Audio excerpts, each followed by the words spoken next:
the people that maintain the kit that keeps our society going are absolutely essential, and their profile has been too low, both in status. I think their pay is now absolutely shooting through the roof because there are so relatively few of them. And this may well be a useful signal. It may well be encouraging more people to not to think of university, that single ladder up, as the way to a fulfilled and achieved life. Hello, today I'm talking to David Goodhart, best-selling author, founder of Prospect Magazine, ex-director of think tank Demos. Currently, he runs the Demography, Immigration and Integration Unit at the think tank Policy Exchange and is a board commissioner on the Equality and Human Rights Commission. Good to talk to you, David. Hello, Billy. Now, before we get into your books, there are a couple of recent issues that I'd love to get your thoughts on. The England football team recently lost to Italy at the Euros. Cards on the table. I'm not a football fan myself, but I found the discussion around progressive patriotism, Englishness, and national identity really interesting, which was then followed by the culture war row over the Black Lives Matter movement and taking the knee. And earlier this year, we had the report by the government's Commission on Race and Ethnic Disparities, headed by Dr. Tony Sewell. What was your take on the report and the discussion around an inclusive English identity during the Euros? Yeah, I think, this comes around like clockwork every time the England football team have a run in the Euros or the World Cup. We see the flag of St. George, and people talk about patriotism, good versus bad, and Englishness. But I do think this time there has been a kind of another step forward towards kind of the normalization of Englishness. We used to have this rather crude binary distinction between Britishness being a civic identity that was therefore more open to ethnic minorities, and Englishness being an ethnic identity that was more closed and reserved for people of English ancestry. And I think that was always too binary, and I think the divide between the two, or at least between the sort of civic and the ethnic, has sort of dissolved in many ways. And British Future, Syndicat Wala's organisation, did some polling, I think, just before the Euros, in which they found that I think nearly 80% of white English people think that Englishness should be open to everybody, and a very high, around 70% of ethnic minority English people who live in England thought the same. So I think that does. It was only 10 or 15 years ago. I think that would have been the figures would have been very different on that. That has something to do with the fact that the team has a disproportionate number of ethnic minorities, particularly people from black and mixed black and British backgrounds, and they've been a popular group, much less cliquey than in the past. Clearly a decent bunch of lads, and quite an articulate manager who's talked about these issues too. So I think all in all, it's been rather a positive development. It was a shame that we lost in the end, and then there was the kind of ugly scenes, both in the real world and online, after that defeat. I don't think we should allow that sort of bad taste in the mouth to dominate our perception of the story, which is a really positive one, and a positive one. I've always, it always seemed commonsensical for me that moderate national feeling is a force for good. A common sense of common identity, a sense of mutual obligation, particularly in perhaps somewhat more fragmented and individualistic societies, seems to be an entirely good thing. It helps to underline national social contracts, which are particularly important to people in the bottom half of the income spectrum. Binds in the rich and successful to the poor and less successful. It creates it helps to foster mutual obligation across classes and regions and indeed generations, and underlines the the fact that we all share this same space. To some extent, we all share a history, and we all share sort of contemporary memories, particularly of events like a successful run in a great sporting event. So I think that's pretty well entirely a good and benign thing. Yeah, there has been a bit of sort of culture war politics around the edges of it, with the taking the knee, whether it should be done or not, whether it should be booed or not, there are certainly quite a few liberal commentators have favourably compared what they regard as the sort of, the sober and moderate, even progressive voice of Gareth Southgate with what they see as the sort of bombastic nationalism of Boris Johnson. I think is rather unfair on Johnson, but I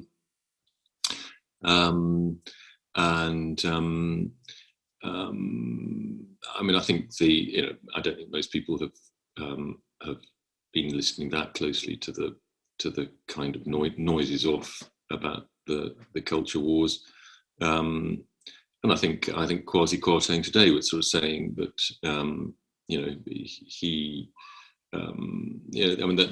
the problem with taking the knee is that a lot of people think that it's a sort of accusatory gesture to them, and of course there's the association with BLM, although I think it's sort of it's become autonomous from BLM in some ways. Some people see, and I think it is true to say Kwasi Kwarteng today was saying that if you boo it, you are not necessarily racist, and I'm sure that is true. But anyway, I think that is I imagine now behind us. I suppose there is a whole question of whether it's going to continue into the next Premier League season. I think one can see the point of the gesture, perhaps when it was first done, but I think if it does linger on, then it does have the potential to become much more divisive. So I think there should be a sort of orderly retreat at this point. In relation to the Sewell Report, I thought the Sewell Report was a very good document in some ways. It's been heavily criticised by some people in the on the left, and some of the minority organisations didn't like aspects of it, but I thought it was not denying that there is still racism in British society, and went into quite a lot of detail examining where there were still significant problems. But it, unlike most recent reports about race, it was relatively optimistic, I think justifiably so in many ways. It had lots of data about minority success as well as minority failure. And it was, I think, more sophisticated actually than many of the analyses, which I think are very naive in the way that they see all difference associated with ethnicity must be down to racial prejudice. It didn't deny that can be the case, but it investigated some of the other reasons for difference to do with social class. A lot of racial disadvantage overlapped significantly with social class disadvantage, with geography, and it dared to look at the family. I think it's hugely important to focus on the family as different family forms in both helping and preventing people lead successful lives. And perhaps in a way most challenging of all was the fact that it did also look at the fact that different groups sort of by definition have different histories and different cultural patterns, different priorities. And it said that, these too are clearly a factor in the relative success or lack of success of different groups. I mean, I don't know, comparing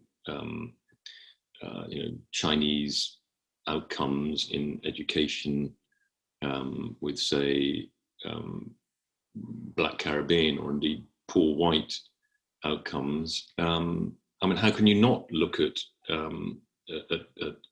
cultural habits and traditions and forms of child rearing and so on in looking at those differences? So, I mean, all in all, I mean, I think there was quite a lot of hostility to the way that the report came out. There was quite a lot of pre-leaking of it, so far as I recall, and that sort of pissed off, I think, particularly the electronic media. They felt that they kind of didn't have a story, so that so the reaction became the story, and the people closest to the microphone tended to be the people who were most hostile to it. So it got a sort of unfairly critical response, I think. I mean, I don't agree with everything in the report. I mean, it covers huge areas, but I thought it was a pretty. I mean, it's true. I mean, it was never likely to be. The Runnymede Trust was never going to like it ever since Tony Sewell was announced as its chair. I mean, Tony Sewell, is known to be part of a group of what one might call a sort of dissident ethnic minority intelligentsia, which has not gone along, at least certainly not uncritically gone along with the arguments about Britain being systemically or institutionally racist. So it was going to be. I mean, it wasn't much of a surprise to me anyway how it turned out. But I think that is an important voice. It's a relatively new voice, and to some people, as it were, the kind of the more traditionalist voices of within ethnic minority politics didn't like these new kids on the block coming along and telling a different story.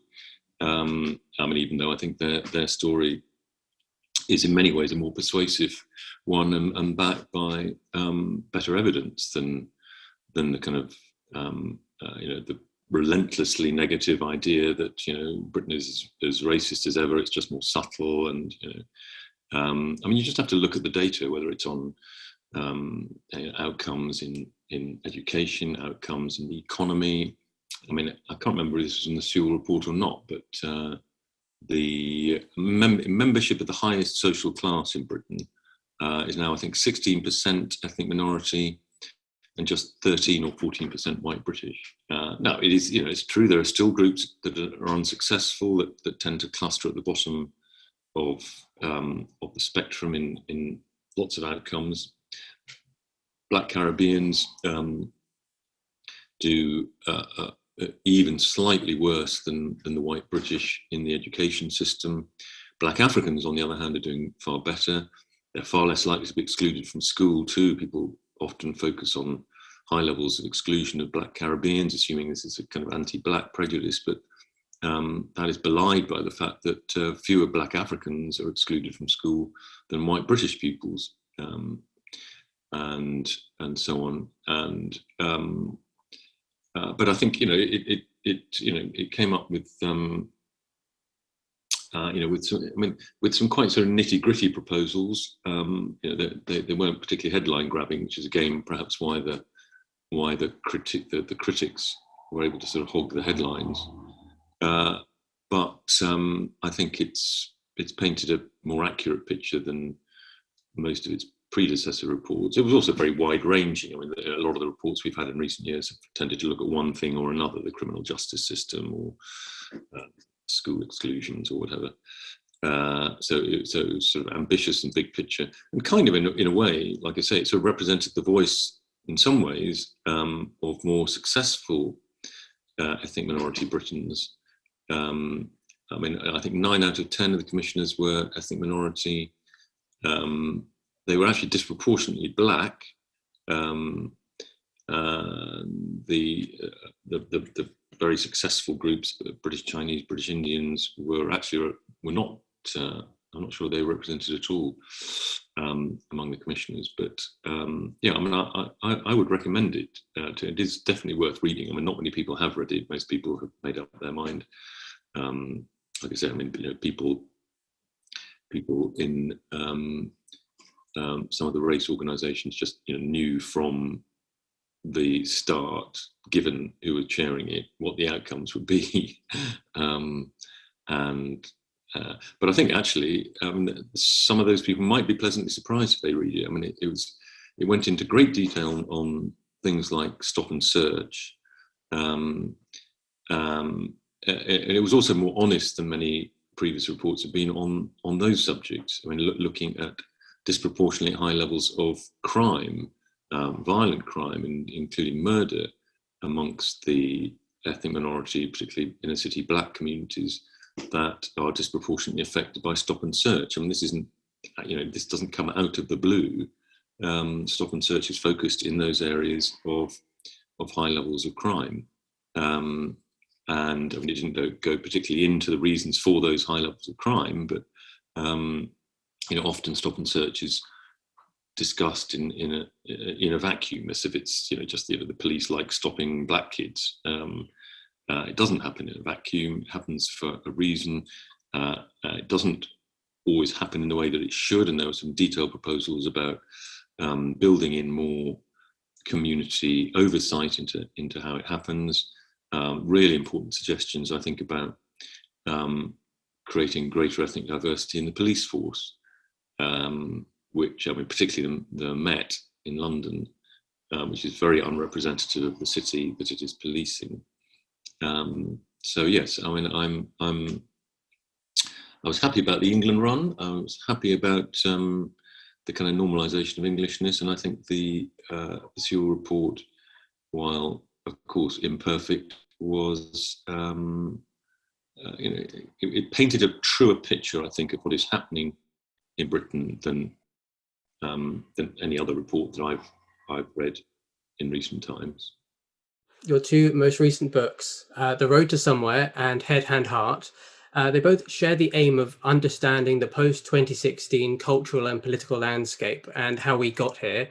The former outlines two political tribes, and the latter explores how the unequal distribution of status in society contributed to the divide. Could you give an overview of Somewheres, Anywheres, and how the Head, Hand, Heart analysis fits in?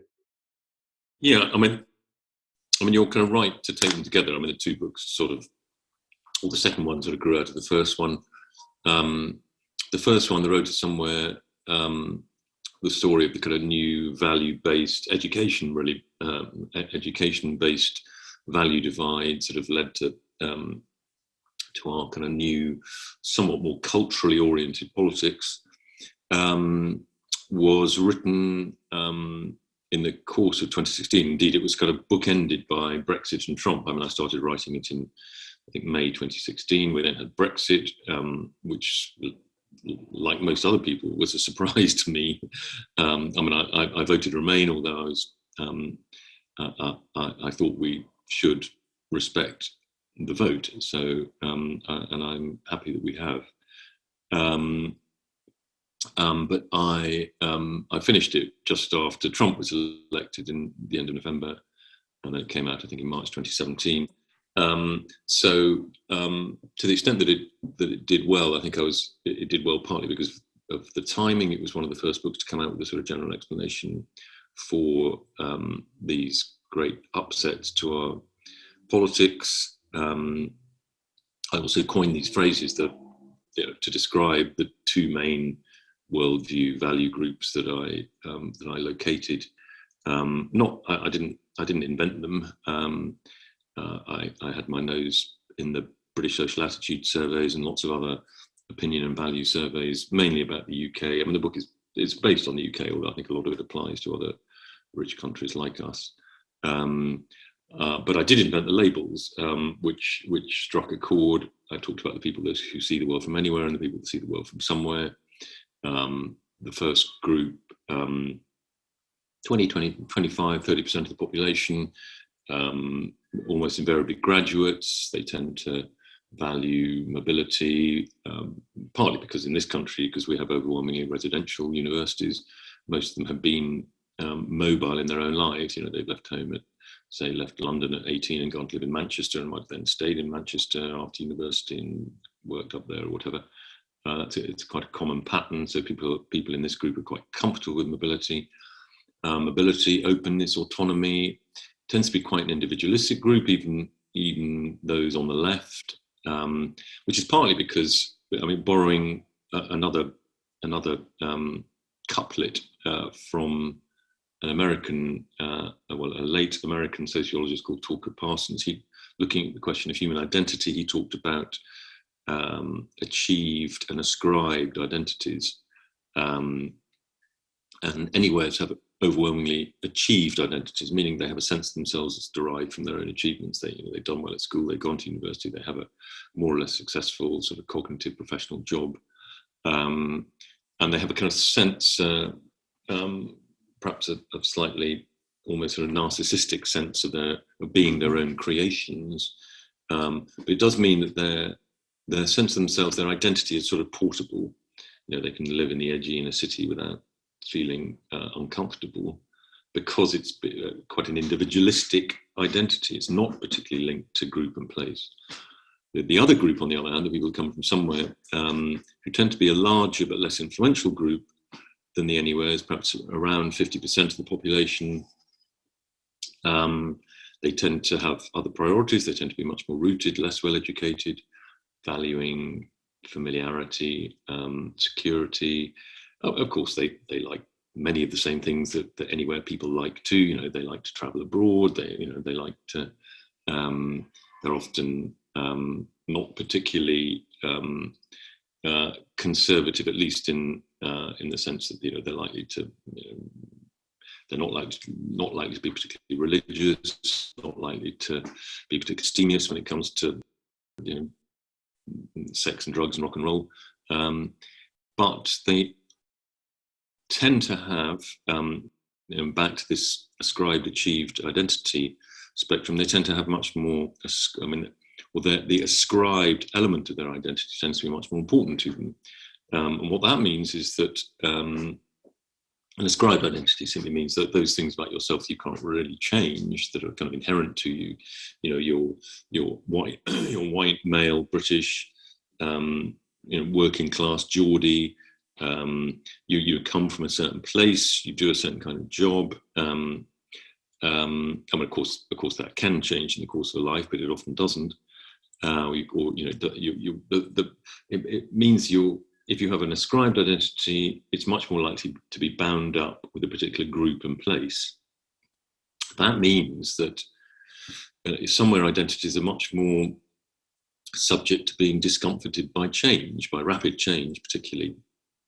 If your neighbourhood changes for whatever, it could be gentrification, it could be immigration, but suddenly there are kind of new accents and different languages, and particularly if you're older, this is quite likely to be discomforting to you. And I don't think people have taken sufficient, haven't recognised that as a perfectly sort of decent human instinct. People often prefer familiarity to unfamiliarity. There's nothing particularly radical about that idea. Yeah, like I say, the place and group you belong to changes, then you're likely to experience that. Not everybody, but many people will experience that as a kind of discomfort or a kind of loss. And I think that is, one of the failings, I think, more general sort of failings of contemporary liberalism, is that it's almost over-enthusiastic embrace of change, and that you might say there's a kind of right wing and a left wing variant of this. The right wing variant is the change that is created by the creative destruction of the modern market economy, modern capitalism, which I suppose its most brutal manifestation in recent years has been the very, very rapid deindustrialization of the industrial North and Midlands. Whole industries, whole ways of life sort of disappearing within 10 or 15 years. Now, obviously, the market system is a wonderful thing in many ways, and a powerful wealth-creating machine, but it needs to be tamed, and it needs to be made so far as possible, sort of consistent with human preferences. And if that means that, the state intervenes to slow down some of the creative destruction of the market, then that's, I think, what should happen. And of course, it does happen to a large extent. But if you compare, the speed of deindustrialization here with some of the places in continental Europe, like Germany, it's there's a sort of insouciance about it here, which I think was also one of the kind of long-term contributions to the Brexit vote and the general alienation that we sometimes describe as populism. A lot of this does actually go back to the 70s and the 80s and the so-called left-behind places that deindustrialized. The left-wing version of the over-eager embrace of change, I think, is immigration, and the belief that a relatively open door is a healthy and noble thing, and that people that complain about it must be bigoted or xenophobic. When I think that is just, again, it's unfair on those people. Of course there are xenophobes and bigots at all levels of society, but I think a sense of being sort of displaced in your own country, particularly by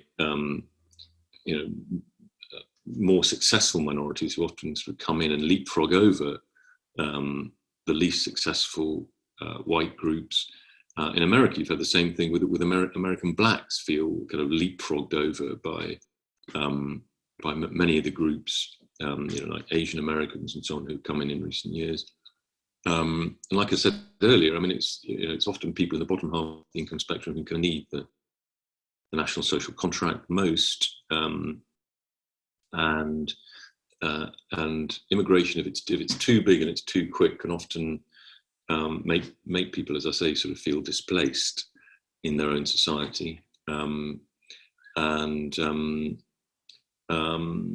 mean, there are benefits in terms of dynamism, although most of the economic benefits attributed to large-scale immigration in recent years don't really stand up to examination. I mean, it's possible that our economic development would have been weaker without it, but it certainly hasn't been very strong with it. Whether you look at pay or productivity or economic growth, per capita economic growth is obviously the most relevant stat. We haven't done particularly well in the period, in the last 15 years or so. Now, it's true that has been punctuated by a global financial crash and then COVID, so it's difficult to be hard and fast about these things. But if immigration was the sort of economic elixir that some people maintain, then it's very hard to explain our pretty average economic performance in the last 25 years. So yeah, I mean I'm slightly straying off the anywhere somewhere story, but I mean that the book was partly unpacking these two groups. Like I say, I invented the labels. I didn't invent the value groups. I mean, if you look in the British Social Attitude Surveys, there clearly are these value groups. There are obviously subdivisions within them. Lots of people are kind of have a share attitudes and values from both of these tribes, you might say. There's a quite big, I describe an in-betweener group of about 25% of the population. And I also ought to stress that, I mean, both sets of values that I attribute to these groups are perfectly decent, at least in their mainstream form. The problem is that one group has been overwhelmingly dominant, probably since the early mid-1990s, and that has, people have not sort of felt their, or at least a large minority, if not a majority, have not sort of felt their own priorities, their own values even kind of reflected back at them in contemporary politics. I suppose, moving on to my most recent book, Head, Hand, Heart, The Struggle for Dignity and Status in the 21st Century, I mean, I kind of burrowed down a bit deeper into this whole question of, where do these differences in status and indeed differences in values derive from, and clearly education, particularly higher education, the huge expansion of higher education in the last period as we've moved from an industrial economy to a post-industrial services economy, sort of fueled by the new graduate class. Tony Blair famously set a target of 50% of school leavers to go to university in a speech in 1999, which we more or less reached, I think, last year. And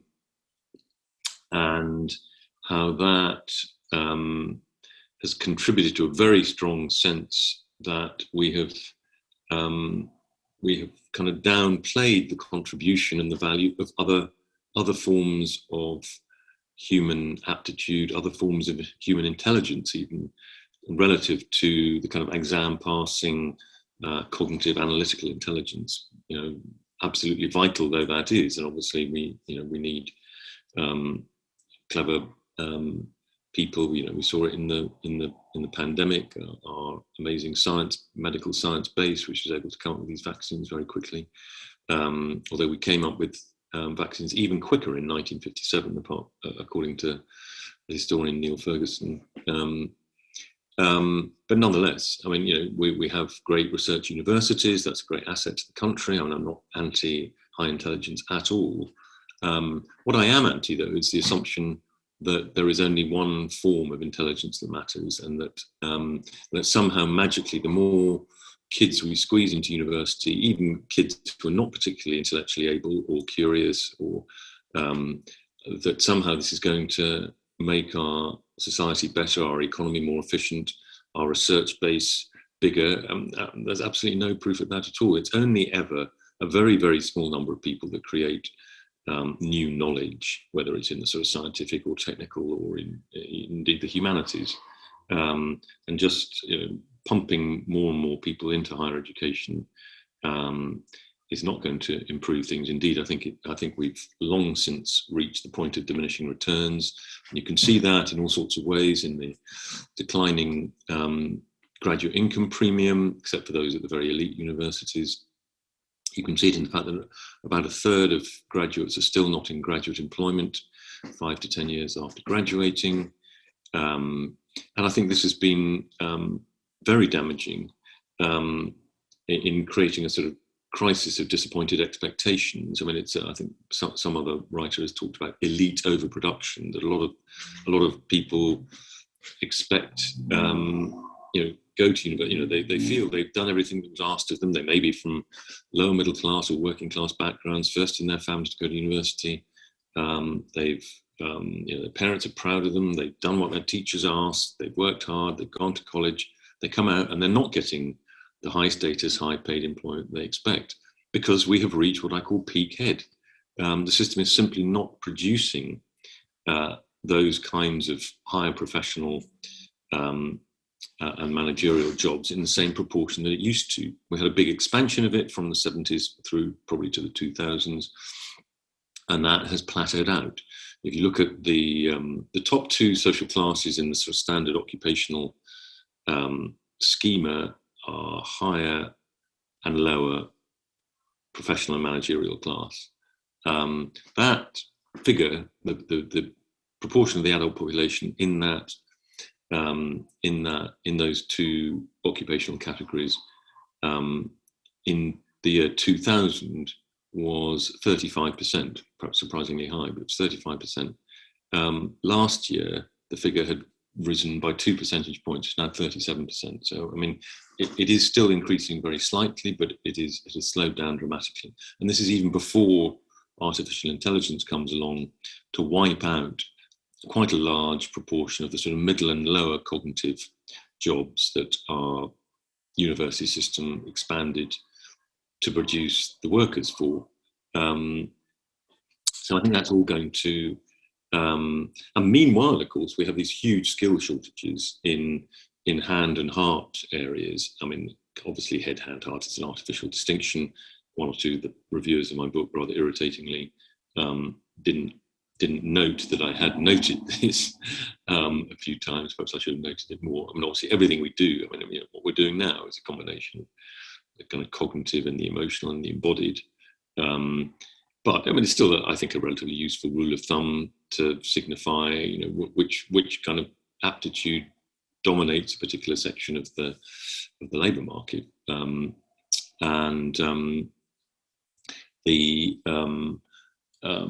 we have these partly because of the sort of historic victory. This goes way back to the 19th century. The sort of historic victory in terms of sort of status and prestige of the sort of cloistered academic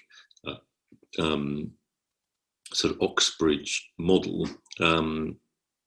You know, I mean, even when the system expanded in the 60s, the Robbins Report and so on, essentially what they did was copy elite higher education. I mean, Oxford and Cambridge were the only universities for hundreds and hundreds of years. We were quite late to expanding our university sector. But when we did, we expanded it as little mini Oxfords and Cambridges everywhere. That meant, you know, it was full-time, it was mainly residential, it was very, very academic. And of course, there are vocational courses, you know, medicine, engineering, and so on. But it was, you know, it followed the elite pattern. And in 1992, we further expanded it by allowing the polytechnics, the sort of, you might say, the kind of, you know, middle status post-school educational institutions were allowed to call themselves universities and essentially, again, mimicked the kind of little Oxbridges and Cambridges up and down the country. Now, you know, people who defend the system will sort of say, but with lots and lots of vocational work on universities, that is true. Like I say, it's often done in a very traditional way, like full-time, 3 years, and often very academic-y. You know, construction management course used to be done. I mean, most professional jobs, people did a kind of professional version of apprenticeship for, you know, right up until a couple of decades ago. You know, most sort of lawyers and accountants would do professional qualifications. They would start working in an accountancy firm and do their, you know, perhaps go to night school or do part-time, or they might even do a kind of full-time block release courses somewhere. The thing was much more flexible in the old days. And I think, you know, we've created a single model. The massification of elite higher education has produced a single model, basically a sort of single ladder up into a successful life. And I think that's been very, very damaging for, you know, for the sense of contribution of people who don't happen to climb that ladder. We used to have many more kind of smaller ladders up. And indeed, I mean, I think our whole discussion of social mobility is marred by the fact that it tends to look at kind of one extreme of it. I mean, the kind of the top prizes for social mobility go to those who have gone from a disadvantaged background all the way to, say, Oxford or Cambridge or Imperial or at least a Russell Group University. And we have much less focus on a kind of broader but shallower forms of social mobility, which are probably overall much more important. You know, just you know, getting that extra qualification, which allows you to move from an unskilled to a skilled job, and so on and so forth. So yeah, I mean, all in all, I think we've you know, like I said, we have elite overproduction. We've overexpanded higher education. You know, like it happens a lot in societies. You sort of overshoot something that is good. And I'm not, you know, I mean, I think we did need to expand higher education. You know, going back to the 50s and 60s, we had for many centuries, as I've already said, we just had Oxford and Cambridge. Then we had the great so-called red brick universities in the expanding industrial towns, the late 19th century. They were often had a kind of rather different approach. They tended to not be boarding universities. They were also very, very practical, vocational, linked to the needs of the emerging industries, you know, engineering, chemical, electrical, and so on. And that tradition again sort of got it lost out in many ways, I think, to the Oxbridge tradition.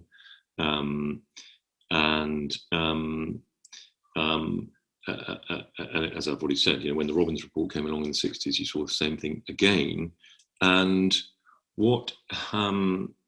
and I think that has been quite culturally divisive too. I mean, particularly when the whole machine really started moving in the 90s,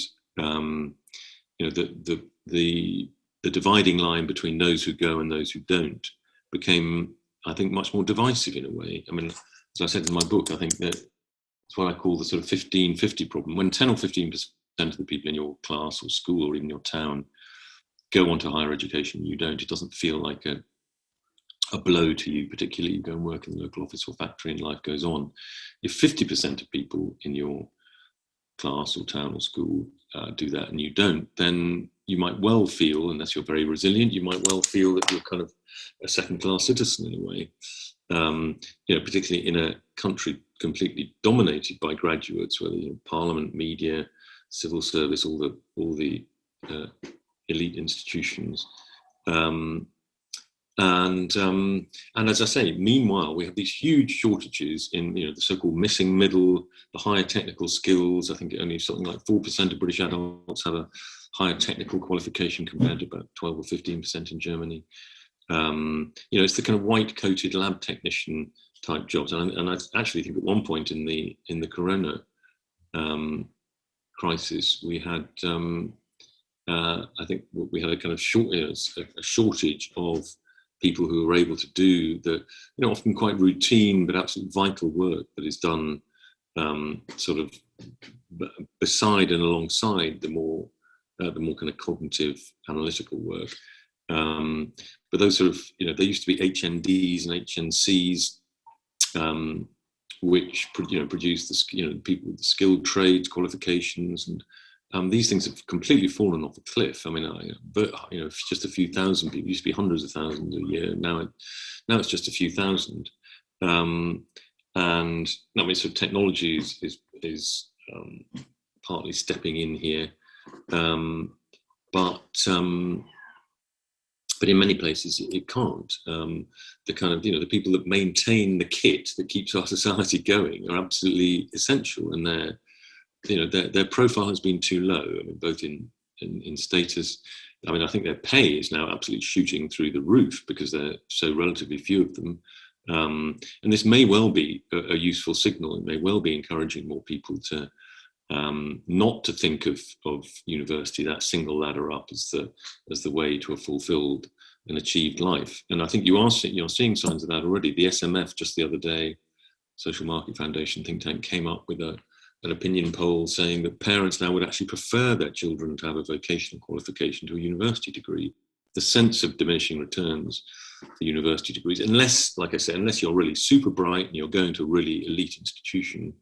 For those that are not in that category, and those people will always get, the biggest prizes, and so they should. The kind of the Einsteins, or the people in design fantastic buildings, or invent new drugs. I mean, these are always going to be a tiny number of exceptional people, but the vast majority of people who go to university are probably no more able in a sort of generic sense than people that don't go to university.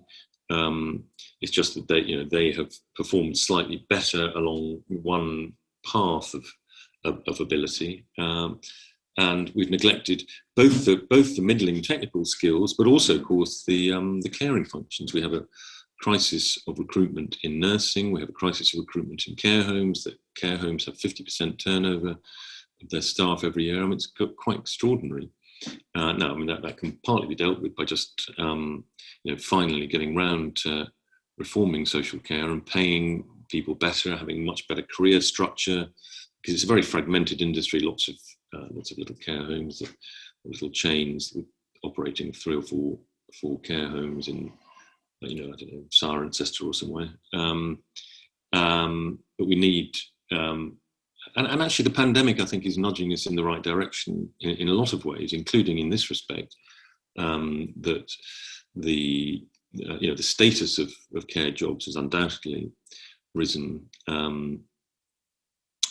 as well as that, of course, of the sort of so-called key workers who are invariably not graduates. and they are, we've kind of recognised that that our dependence on them, the people that deliver your Amazon parcels, the people that stack the shelves in the supermarket. Now, then they shouldn't earn as much, and nor should they have the status, or like I say, of a leading research scientist, but they should have higher status and better pay than they historically have had. The gap has grown too large between them and the more routine end of the sort of head work, which often just survives off a sort of historical prejudice, you might say, the kind of differential that the office always claimed over the shop floor, as it were, has been sort of replicated on a mass scale. So yeah, I mean, I'm reasonably optimistic. I mean, I do think that things are sort of moving in the right direction. Status is shifting from head to these other areas, partly because it has to. I mean, so many of the jobs of the future are heart jobs, often combining heart and head. Say, I mean, one of the jobs of the future is clearly, sadly, going to be that of a dementia nurse. But to be a dementia nurse, you need to, you need book knowledge. Whether that comes from a university or somewhere else is another question. I don't think it probably needs to come from university, but you need to know quite a lot about this appalling degenerative brain illness. But then you also need to have the sort of patience of Job. You need to be like the kind of kindest parent when dealing with people who have essentially going to return to sort of childhood sort of vulnerability in some ways. Yeah, we've reached peak head. The system is adjusting. It needs a nudge, I think, from politics and politicians. That is to some extent happening. I mean, the big new emphasis on we do now having really not had a decent, viable, attractive alternative to university, which of course is one of the reasons so many people have gone to university. The lack of an alternative, the kind of alternative you do have historically had in Germany with their duales Ausbildungssystem, which put 3.5 year really serious apprenticeships in a whole range of disciplines, provided a genuine alternative to going to university. We haven't, until now, we haven't really had a decent alternative for the last 25 years or so. Now I think a combination of apprenticeship levy, T-levels in schools, much greater emphasis on apprenticeships, this lifetime learning promise that up to A-level anyone can claim, as long as they're doing it with a sort of reputable provider, anyone can claim from the state funding for any qualification up to A-level equivalent. And you've got, coming down the road, you've got the opening up of the loan system, so people doing non-academic courses can also link into the student loan system. I mean, putting all that together, and you've got a lot of these sort of coding boot camps, up in Manchester and elsewhere. It all I think is beginning to look a bit more encouraging. You're getting a shift in the status balance. As I say, I mean, this is partly a negative thing. It's partly because so many university courses are not really. I mean, lots of kids obviously love the idea of three years away from their parents, partly at taxpayers' expense.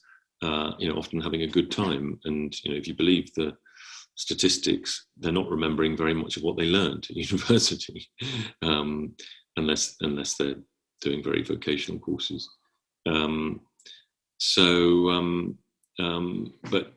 But like I say, I mean, that the diminishing returns have set in. The shift is already underway, both I think towards heart, meaning essentially care jobs of various kinds in the public economy and private, and the kind of vocational technical skills are being re-emphasized finally. And I do think, I mean, I actually think, although the numbers of kids going to university has reached an all-time high, I mean, that's partly because of COVID labour market uncertainty. I mean, I expect it to start falling, possibly even quite sharply in the next 5 to 10 years. I mean, one interesting little footnote here is that, I mean, some people argue, I mean, I quote him extensively in my book, a man called David Soskice, a LSE political economy professor who was very involved with the expansion, with the famous Tony Blair speech in 1999, was a great advocate of that, and still is. And one of the reasons is that he thinks it's the kind of social experience of going away, living away from home, the kind of rite of passage, getting to know people often from very different backgrounds, socially or ethnically, learning how to kind of organize and manage, how to run a political meeting, how to do things like that is actually the most important thing about university. I mean, Soskice talks about sort of creating the managerial class for the service economy. And I think there is some truth in that. I mean, I think it can be a very valuable experience for people. But not everybody wants to do that. I think we should make it much easier for people to study at kind of university level where they are, in their hometown. Obviously, lots of places, particularly the more left behind parts of Britain, don't have universities within easy distance. Like I say, yeah, it ought to be easier to study from home. And I think that probably will change. I mean, we just need more sort of a generally more kind of pluralistic higher education system with as most other, I mean, we're a kind of international outlier, I think, both in the proportion of kids that have gone residentially, gone to board, as it were, and in the fact that we have basically a sort of unitary system. It's that 3-year full-time, mainly 18, 19-year-olds. Mainly boarding, very academic courses, and I think this era is now drawing to a close, and we will. I think we'll see people much keener to do a coding course for 6 months, say, when they leave school. Get a job in your late teens, early 20s. Work for 5 years or so. Then perhaps, if you've been working in software or whatever it is, you want to kind of know, you're intellectually curious, you want to know more about what lies behind what you've been doing, then go and do a computer science degree, perhaps in your late 20s, early 30s. Spread it out much more over a lifetime. And I think, so I think the status, I think sort of status, particularly below the level of the kind of, the real kind of high flyers, who are always likely to take the academic course. I think we are already seeing a status shift. We're certainly seeing a shift in pay, a very welcome increase in pay levels at the bottom end of the labour market. So I think the readjustment is underway. What would you say are the politics of this? Is it as simple as saying that the Labour Party are now the party of the anywheres, the head cognitive elite, and the Conservatives are the party of the somewheres, the left behind, hand and heart workers? And how does this kind of analysis relate to Labour's decline and the collapse of social democracy across Europe more broadly? Yeah, I mean, I do think the anywhere somewhere story does have a bearing on politics, and I think it. I mean, it's, one shouldn't exaggerate this. Obviously, social class still plays an important role in life in general and in politics. But education has kind of, in some ways, partly reflects social class, but it's partly sort of taken over from social class as the sort of key determinant of voting behaviour and political attitudes, and that I think has partly been an expression of, but has also sort of exacerbated a bit of a shift, not only away from left v right, but also kind of away from economics as the primary factor in politics. Economics is obviously still absolutely vital, but I think culture, for want of a better term, has kind of sort of barged its way in recent times. And I think that is partly a reaction to the over-domination of the politics of the Western world by anywhere relatively unrepresentative anyways, who have believed that their own priorities were the priorities of everybody. And they go, we discovered with a shock in 2016 that wasn't the case. I think a lot of other European countries had experienced it before them, because they had seen the louder and louder voice of populist parties, both legitimate and illegitimate, over the preceding 20 years.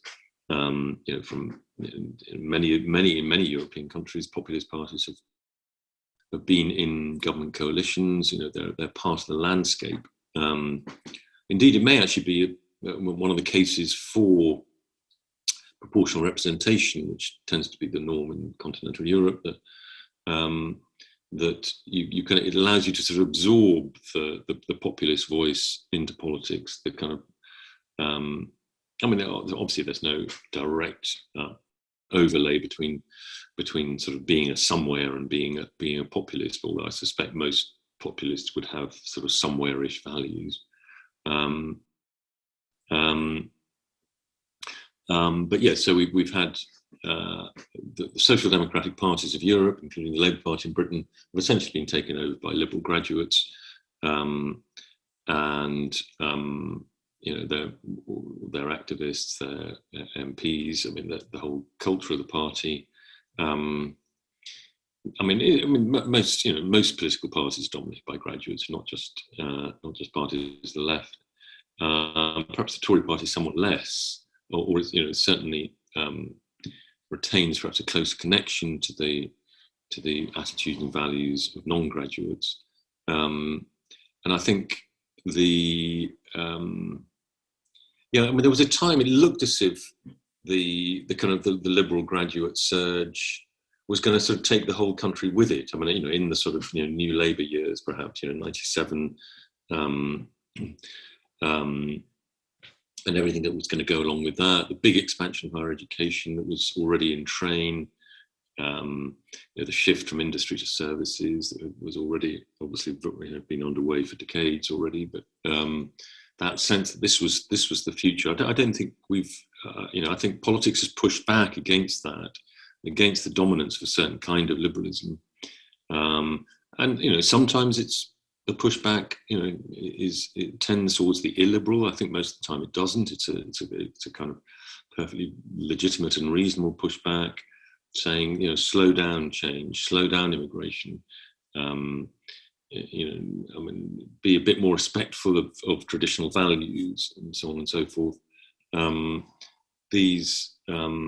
think these things have given a new flavour to politics, and back to this point about PR, because we didn't really have a way of our first past the post system didn't allow that voice to claim a sort of legitimate place in the political pantheon, as it were, in this country, and so we ended up voting for Brexit instead. That was the only opportunity a lot of voters had to not just. The EU, became a kind of, the EU and indeed immigration itself became sort of symbols of things they didn't like about the modern world, particularly the over rapid change and the over domination of kind of anywhere liberalism. So finally, here came a chance to say no, we really don't like the direction of things. And I think for the time being, anyway, this could change in the next few years. If levelling up turns out to be a bit of a damp squib. It seems to be the only plausible policy for the Labour Party at the moment is to hold the Tories' feet to the fire on levelling up and say in 3 or 4 years' time, you promised us levelling up and it hasn't happened. I can't really see any other way for them to go, but I think they are weakened by the adage that me and Matt Goodwin argue about which of us invented it. But I think I did, which was, although I probably got it from somewhere else, the idea that it's easier for the right to move left on economics in contemporary politics, and it is for the left to move right on culture. That gives the sort of sensible right, I think, quite an advantage in an era when sort of culture and economics sort of vie for kind of almost equal influence in our political priorities. And finally, more broadly, what are your views on the current trends in geopolitics? So the withdrawal of Western forces from Afghanistan, the rise of China, the future of the European Union, etc. It's kind of a big final question, but I think it's pretty important. Well, I mean, your guess is as good as mine. It's really the answer. But I mean, these aren't really things I thought about particularly. I mean, obviously, I kind of read the papers, and I mean, are we heading for a kind of a second version of the Cold War with China? I mean, I think probably some variation on it. I mean, it's already here, you might say, but we are kind of much more interlinked economically and culturally. Think of the hundreds of thousands of Chinese students that come to British universities every year. There was nothing like that from the in Soviet days, was there? We had the economies were completely closed off to each other. So that puts a different flavour on it. I mean, you might get some decoupling. I mean, in the on some of the social media platforms and so on. I think that's already happening in sort of Google and so on. But I think, I mean, there is a pushback against China, and it is right that we are constantly being reminded now that it is an authoritarian one-party state, and I think it's good that we are pushing back. And I mean, I assume we will. Cold War will not slip over into hot, although I suppose it's possible that if the Chinese were to invade Taiwan.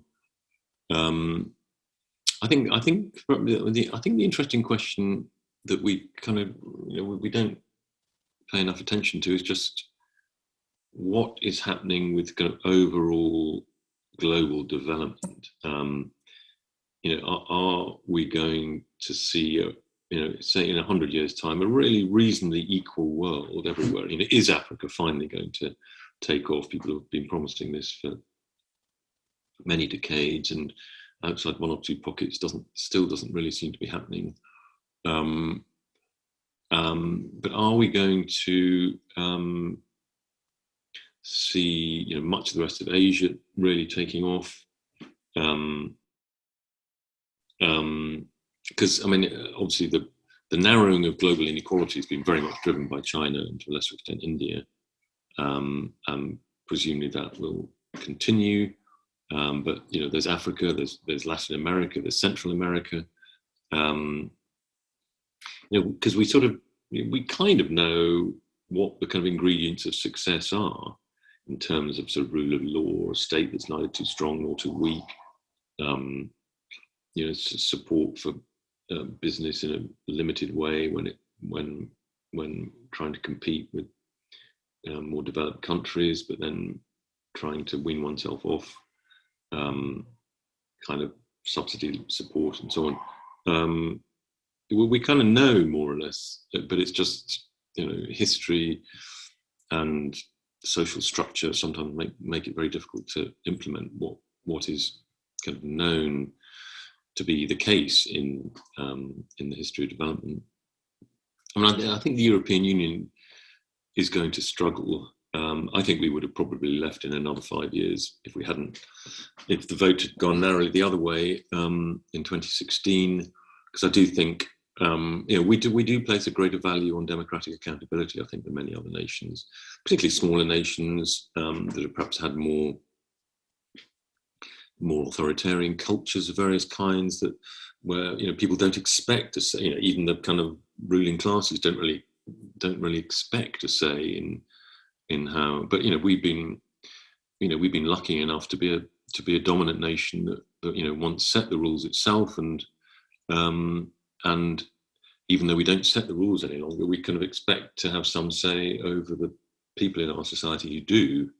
And I think makes us particularly sensitive to the kind of post-democratic integration that is probably required to make the euro work, to make the European economy work. You have to delegate more and more power and authority to Brussels, essentially, to make the rules work. I think that would have been unsatisfactory to us. They've got, Europe has its own culture wars too, with the kind of Hungarians and the Poles, and very different views about the meaning of life and politics. And I think it's going to struggle to accommodate, that spectrum too, from, quite severe illiberalism to kind of to mainstream, rather sort of postmodern liberalism of some of the more dominant countries. So I think they're going to struggle. I think it's quite possible, particularly if Brexit in another few years' time looks to have, after no doubt a few bumps at the start, looks to have been relatively successful. And of course, it's had the great advantage of our vaccine success, which gave it a kind of early boost, while the EU was struggling quite badly in that area. And I think it's possible that we could become a model. Not every country is really able to leave the EU, and most of them, I think, don't want to. But then there are one or two candidates who might do so. I think that's probably enough of me waffling on about geopolitics. David Goodhart, thank you very much. That was fantastic. Thanks, Billy. Cheers. And thanks everyone for watching.